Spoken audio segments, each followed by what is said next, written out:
Good morning. It is my pleasure to participate in the first CAIRO forum that will take place on the 16th and 17th of October, and to address the session related to climate finance, increasing and de-risking climate finance.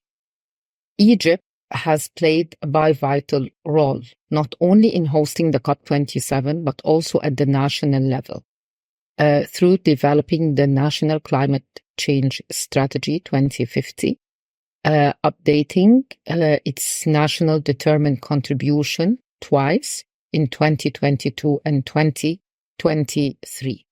This year is a vital year. The upcoming COP29 in Baku is called the Finance COP, and Egypt continued to play a very active role in the negotiation process.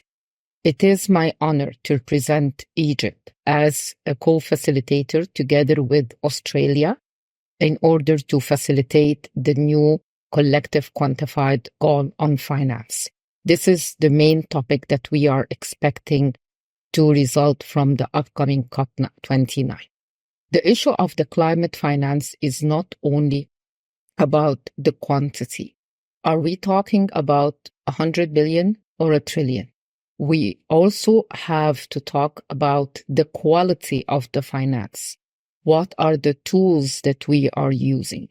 Is it grants, loans that would lead to more debt in developing countries, concessional finance, or mixed instruments that would come necessarily from the public finance of the developed countries as per the Paris Agreement, with an open window and a space for mobilization of the private sector investment in climate change.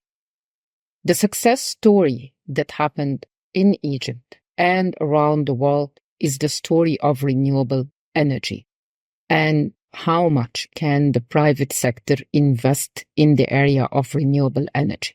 Yet there are other challenges that is facing the climate finance and the inclusion of the private sector. Areas such as adaptation, including agriculture and water. How can we boost more investment in these areas that would make these projects bankable? And here comes the de-risking issue. How can the MDB, with a complete change in the financial architecture, de-risk the adaptation projects? Another point that is very important discussing climate finance is also the accessibility of this finance to developing countries. That comes hand in hand with the topic of capacity development. There could be funds that are there in different operating entities, such as the Green Climate Fund, the Global Environment Facility, and the Adaptation Funds, and others. But the accessibility of these funds is still very much challenging to some of the developing countries in a way that they could access the full finance in an equitable, fair, balanced manner. Last but not least is the issue of how can we scale up or how can we widen the contributors? Would it be voluntary or compulsory?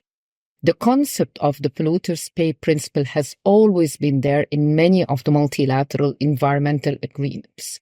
And this is also one topic that would need to be finalized during the negotiation of COP29. A final word to all of you that would start that session. Climate finance is one of the tools that is necessarily in order to combat climate change. But that will never happen without enlarging the pie of all stakeholders to be fully engaged, having an open and safe space to discuss issues related to that, as well as building and keep developing the national capacities to be able to grasp the changes that is happening at the global level and translating that into national and local actions that would ensure the sustainable livelihood of the communities that were never the reason why they were hit hard by climate change. Wishing you all the best and successful deliberations. Thank you.